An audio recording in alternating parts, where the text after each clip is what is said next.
Hello everyone, welcome to the YouTube channel of Prayaas. I am CA Abhilash Bhandari and I'll be discussing with you the approach to solve RC, that is reading and comprehension. This video is going to be helpful for every candidate, every aspirant who is facing issue with respect to RC solving. RC is basically a three-stage process where we have to read the passage, we have to understand the passage, and we also have to answer the question based on the passage. This is very important.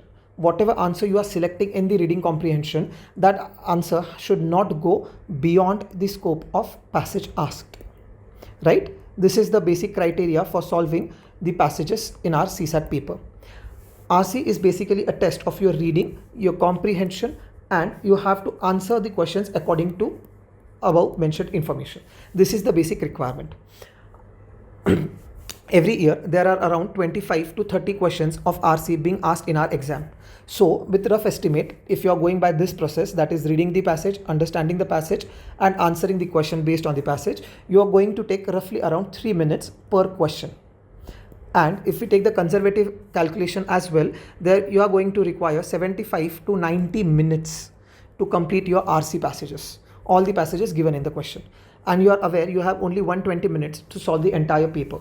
Of this, if you are giving around 90 minutes to reading and comprehension, very well you can calculate that around 30 minutes itself are left for quant and LR. Now, quant is by default a bit difficult for everyone and LR is time consuming. So, with this 75 to 90 minutes, around 30 to 40 minutes which are left for quant and LR, you are not going to able to solve maximum questions and your attempt will be restricted to around 40. Now with 40 you have to get net 27 right to clear your CSAT paper, and this is becoming very challenging because now you have very little scope for error. So there is a basic problem of time crunch.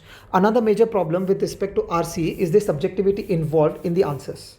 The thought process of UPSC and the thought process of a candidate during an examination differ a lot because there are various other exterior constraints which we face in an exam hall as an aspirant, which might result into thinking some on our different lines which our UPSC has not thought while setting the paper, and that's why our answers may go wrong with respect to the original answer key given by UPSC. Now, net 27 is becoming difficult, RC is consuming a lot of time and you are not able to attempt this question. What should be the way forward? The way forward for this is very simple. You have to understand that you have to complete your RC information, RC portion of the passage in around 35 to 40 minutes. That is most essential aspect, because if you do this, then only you are going to able to complete your CSAT attempt of around 55 to 60 questions. And if you attempt these many questions, statistically, it becomes very difficult for you to fail because now there is huge scope of margin. And this is when I'm speaking that you have attempt this 55 or 60 questions proper solving and not just random marking of ABCD. You have properly attempted the paper, you have solved the questions, and then you have marked the OMR, right? So this is for the basics. As we talked about before, that there is lack of approach with respect to solving of RC in market. And what this lack of approach I mean, I'm not saying that there are people who are misguiding it, but then there are people who are following traditional approach. Traditional approach is correct, but it is very time consuming. And our focus has to be on minimum time and maximum output. Why people are consuming more time in traditional approach? Because in traditional approach, we read the passage first.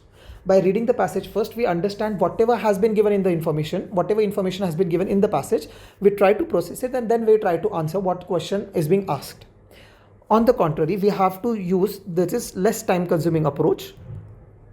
That is, we have to read the questions first so that you are clear which question you have to attempt, which information is relevant for you, and are you able to solve this question or not. Then you will read the options, you will mark the correct answer, and you will read passage only to cross verify that whatever answer you have marked is within the scope of the passage given or not, right? Because your answer should not go beyond the scope of passage. If it goes beyond the scope of passage, your answer is going to go wrong. Our aim is to minimize the time and maximize the output, right? That is our basic aim of this lecture.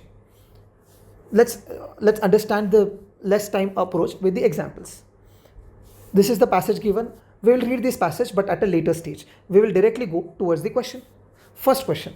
Unsustainability in the production pattern is due to which of the following? Now here they are asking reasons why there is unsustainability in the pattern. This is we are able to understand. First, heavy dependence on fossil fuels. Okay, it is non-renewable source, and it can be an unsustainable option. Okay. Limited availability of resources. Again, limited availability of resources is going to be unsustainable because there are going to be problems when resources end and we are going to go towards wrong methods. Now, expansion of recycling. Now here you can see that question is asking about unsustainability and the option is about recycling. Recycling is a sustainable option, right? So this option is going against the passage, hence this will not be an answer. Whatever 3 is not in the answer, we are cancelling that. Now 1 and 2 and 2 only. We have already seen 1 and 2 as right answer. So this is our correct answer. Now you will read answer A, that is option 1 and 2 are our correct answer, right? Now we'll see with respect to passage, is it correct or not. The main threat to maintaining progress in human development comes from increasingly evident unsustainability of production and consumption pattern. Current production models rely heavily on fossil fuels. Statement 1. We know that this is unsustainable because the resources are finite. Statement 2. The close link between economic growth and greenhouse gas emission needs to be served for human development to become truly sustainable. Some developed countries have begun to alleviate the worst effect by expanding recycling. What they are doing? They have begun to alleviate the effects. Now this was option 3, but this is talking about alleviating the worst effects by expanding recycling and investing in public transport infrastructure. So these are all positives being mentioned and these are negatives being mentioned. But most developing countries are hampered by high cost and low availability of clean energy sources. Developed countries need to support developing countries' transition to sustainable human development. You can very well see that while solving the question first and after reading the passage, just to verify our answer, we had to focus on very few aspects because we knew what all things have to be focused on. Had we read the passage before, we would have been focusing on this aspect, on this aspect, on this aspect, and even on this aspect. So out of 3, we have reduced our efforts to focus only on one aspect, that is the negatives and not the positives. Clear? Are we clear on this? Are you able to understand this approach? Let's take another example. This is passage number 2. We'll solve this question. On the basis of the passage given, the following assumptions have been made. Now this is very tricky state because every aspirant face some or the other problem with respect to assumption questions. Let's see how we can solve this question. Sustainable production of India's cereal food grains is impossible without diversity of pollinating animals. Is it impossible? Is it going to happen that without diversity of pollinating animals, we are not going to produce a single cereal of food? Is it going to happen? This is a very extreme and absurd statement. This statement is wrong. Monoculture or horticulture crops hamper the survival of insecta. Okay, this can be right, this cannot be right, we don't know. Let's see. We are not able to cancel this statement. Third, pollinators become scarce in cultivated arenas due to devoid of natural vegetation. Okay, fine. Diversity in insects induces diversity of planta. Now, what we are able to do is we are not able to cancel out option statement 2, statement 3 and statement 4. But what we have done is we have very strategically and very with proper knowledge cancelled statement 1. Now, when we have cancelled statement 1, we are able to cancel option A, we are able to cancel option C. Now we are stuck between 50-50, right? In 50-50 option, 3 and 4 is common, which is pollinator becoming scarce in devoid natural vegetation, diversity induced in the insects induces diversity of planta. These 2 statements are there. Now we have to focus only on statement 2. So now statement 2 is talking about monoculture of horticulture crops, not just monoculture. It is talking about monoculture of horticulture crops. So in the passage, we don't need to read entire passage right now. We'll just see, are we able to get any information which talks about monoculture of horticulture crops. Let's see.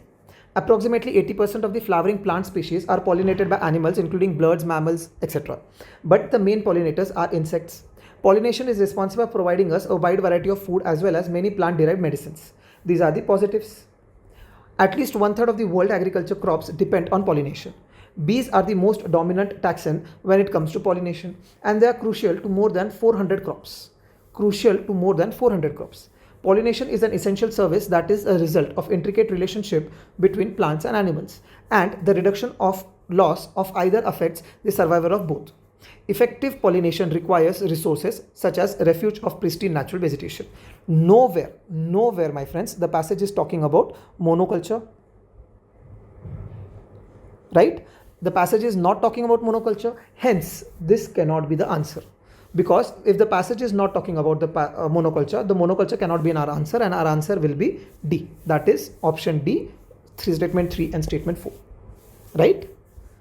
Let's see another example. Which among the following is the most logical rational inference? Now what we are looking? Inference that can be made from the above passage. Sedition, war, breach of the laws are inevitable in every domain. Inevitable in every domain. Is it possible that anywhere you go, you are going to get sedition, you are going to get war, you are going to breach the laws? No, this is very extreme statement, and very extreme statement we are cancelling out. It is not the people, but the sovereign who is responsible for all the problems of any domain. So what we are doing is basically we are shifting entire burden of all our problems on the government, sovereign, the state. People are not doing anything. Whatever is doing, the state is doing, the sovereign is doing, and problems are the result of that action. This is again very absurd statement and also extreme. That domain is the best which pursues the aim of unity and has laws for good citizenship. Now this is sounding bit inclusive in nature. Right? Third, last option. It is impossible for men to establish good domain. Why it is impossible? If we make good laws, if we elect good people, there are going to be good domains, there are going to be good sovereigns. So we are able, in this you can see clearly that we are able to cancel out 3 statements, that is option A, option B and option D very clearly due to absurd statements and extreme statements. And we are left with option C, and that is our answer. Are you able to understand this? Let's verify. It is certain that sedition, war and contempt of breach of laws are not so much to be imputed to the wickedness of the subject as to the bad state of domain. For men, here in this passage itself it is saying that both men and state are responsible. Neither one is fully responsible. For men are not born fit for citizenship but must be made so. Good citizenship. Right? Besides, man's natural passions are everywhere the same, and if wickedness more prevails and more offences are committed in one commonwealth than in another, it is certain that the former has neither enough pursued the end of unity nor framed its laws with sufficient forethought, and that therefore it has failed in making quite good its right as commonwealth. This statement is nothing but statement C, which was that domain is the best which pursues the aim of unity and has laws for good citizenship. This is statement C, right? Are you able to understand? We have solved the passage we have answered the question without reading the passage itself. Let's see another example. Which one of the following statement best reflects the central idea? Earlier we have seen crux of the passage, we have seen assumptions, we have seen inference. Now we are seeing central idea of the passage. Let's see. The conception of the state, what is right and wrong, exists due to the formation of state. Okay. The conceptions of what is right and wrong exist due to formation of state. Not able to cancel it out fully. We'll see. Let's keep it aside for a while. Unless a ruling authority decides as to what is right and wrong, no man will be morally right.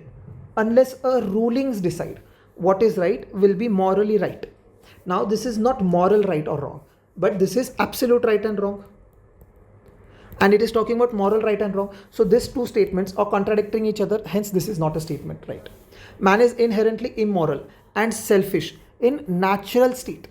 We'll have to see what the passage is talking about, natural state. Then only we'll be able to cancel it out. Hence, we are leaving it aside. The idea of what is right and wrong is necessary for the survival of human species. Okay, let's see. Is it mentioned in the passage or not? Prima facie, it is not appearing to be a right statement, but we'll have to confirm from the passage. Let's see. Nothing can exist in a natural state which can be called good or bad. Natural state which can be called good or bad by common consent, because there is no. Since every man who is in a natural state consults only his own advantage and determines what is good or bad according to his own fancy, and insofar has regards for his own advantage alone, and hold himself responsible to no one save himself by any law. And therefore, this is very important line, sin cannot be conceived in a natural state. Therefore, sin cannot be conceived in a natural state, but only in a civil state. Are you able to understand this question? This is the most important line of this passage. Therefore, sin cannot be conceived in a natural state, but only in a civil state, which is decreed by common consent of what is good and bad. And each one holds himself responsible to the state. Coming back to the question, the conception of what is right and wrong exists due to the formation of state. This statement appears to be right. Unless the authoritarian decides as to what is right and wrong, no man would be morally right. This is wrong. Morals are completely individual specific and not state specific. Man is inherently immoral and selfish in natural state. Okay, this is a right statement, but is this a central idea of the passage? Central idea is something which is giving you wholesome idea of the passage. This is just a part which was used for explanation why state was necessary and how right and wrong came into existence due to formation of state. Right? Hence, this is a subset of the statement 1 and it will be a wrong statement. The idea of what is right and wrong is necessary for the survival of human species was never mentioned in the passage. Therefore, our answer becomes the conception of this what is right and wrong exists due to formation of state, that is option A. Right? Let's take another example. Friends, what we are doing is we are taking each question of every different type. So we have taken few questions, one question from the direct from the passage, right? One question which was directly from the passage. Then we have taken one question for assumption. Then we have taken one question of inference. Then we have taken one question of central idea. Now we'll see how what we can do is there will be one corollary and there will be one best implied, right? Let's see. Which one of the following is the most logical rational corollary of the above mentioned passage? We'll see it. Globalization is not in the interest of India as it undermines socio-economic structures. This is a wrong statement. Globalization is not in the interest of India is a wrong statement because this can never be right. Globalization is the reality of the day. We are adjusting ourselves according to it. Therefore, it is an absurd statement, extreme statement. India should be careful to protect its digital sovereignty in the global trade talks. Okay, this sounds to be a normal statement. Nothing wrong with that. We will keep it aside. India should charge monopoly rents from multinational companies in exchange of big data. Charge monopoly rents in exchange of big data. Now this is a bit problematic because you are talking about something which is completely against the very nature of India, right? Are we able to understand this? How we'll understand the nature of India? When we do GS knowledge. We have sufficient GS knowledge, then only we are able to solve this. So this statement, though appear to be prima facie wrong, we will keep it aside because just to confirm is it going to according to the passage or not. The loss of big data from India is proportional to the degree value of foreign trade. Now this is very wrong statement. How it can be proportional? So if 10% data is going, 1 trillion business is going, dollar business is going outside India. No, this proportion can never be established. Hence this statement is very wrong. Now we have to see between option B and option C. Prima facie for me option C was also wrong and I was inclined towards option B, but we'll confirm with the passage. With digital phenomena restructuring most social sector, it is little surprise that the global trade negotiations are now eyeing the digital arena in an attempt to preemptly colonize it. Big data is freely collected or mined from the developing countries and converted into digital intelligence in developed countries. This intelligence begins to control different sectors and exact monopoly rents. This intelligence, this was the statement we had seen in the passage. This intelligence begins to control different sectors and extract monopoly rents. A large foreign company providing cab services, for instance, is not a network of cars and cab drivers. It is digital intelligence about commuting, transport, road, traffic, city events, personal behavior, characteristics, and commuters and drivers, and so on. So this is the statement which we have seen in the passage, and this is the statement which we have seen in the passage, that is statement B and statement C. What statement C was saying? That India should charge monopoly rents from multinational companies in exchange of big data. Is this statement showing anywhere reflection that exchange of big data or India should charge it? Is it talking? No, it is not. Therefore, option C is wrong and option B will be correct answer. Now in corollary, there has to be cause and effect relationship. So what is the cause? There is increasing digital phenomena. And what is the impact? That is relationship, that there is going to be, we have to protect our digital sovereignty. Are you able to understand this corollary relationship, cause and effect relationship, or the causes and impact relationship? Let's see next question. The passage is same, the digital sovereignty passage. We'll see what does the passage imply. Which of the following is most definitively implied by the above passage? Big data is the key resource in the digital space. Big economies create big data. Big economies create big data. Was it talking about big economies or the developing economies? It was talking about developing countries. Are we clear on this? Yes. So this statement is wrong. Access to big data is prerogative of the developed economy. Absurd statement. Why it should be the prerogative of developed economy? Every country who produces the data has access to it. Access to and possession of big data is characteristic of developed countries? No, absolutely not. The passage is nowhere talking about it. Hence, our answer is big data is the key resource in the digital space. Friends, what we have done in today's lecture is we have tried to see variety of questions from the which are asked in exam, that is implied, inference, corollary, assumption, etc. And we have tried to solve this question from the new approach which we have discussed in the start, which involved reading the question first, reading the options, arriving at the correct answers from reading option itself on the basis of our GS knowledge, and then we went to cross verify from the passage. This way we have reduced our time, right? Is this visible it is evident in front of you, visible for you all, that we have reduced huge chunk of time by solving by this method. Now the big question comes is how is this process working? Because whenever UPSC sets the question, it is not going to ask you questions randomly. They are going to select the topics which are relevant to your preparation, which are relevant to your exams, because you are giving a specific exam and not a random exam. So they are selecting the passage which are based on your GS syllabus, and therefore you can use your GS knowledge. I am not saying you have to rely on your GS knowledge. You have to use it. Use it to identify few options. That is, one or two few options which can be right. And out of these options, you are going to cross-verify from the passage. Is this as per the passage or not? Is it falling within the scope of passage or not? Right? Are you able to understand this? If your answer, by using your GS knowledge, your answer is arriving, let's say you are arriving at a statement C, but this statement C is beyond the scope of passage, then this statement is not going to be right. Are you able to understand this? Whatever answer you come at, you have to cross verify with the passage so that you don't go beyond the scope of passage. This is the rule. There is this reading comprehension solving method has one basic rule, that is, answer should not go beyond the scope of passage given. Are you able to understand this? Whatever questions I had taken were all previous year questions, and you have to practice more previous year questions on the basis of this itself.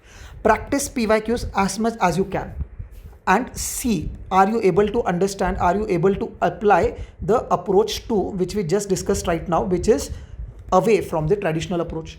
And trust me, you are going to benefit a lot if you reduce your time to around 30 to 40 minutes with OMR. There is very unlikely possibility of you failing in your CSAT paper if you are actually properly solving your quant and LR. Trust me friends, this is going to help you a lot. Thank you so much.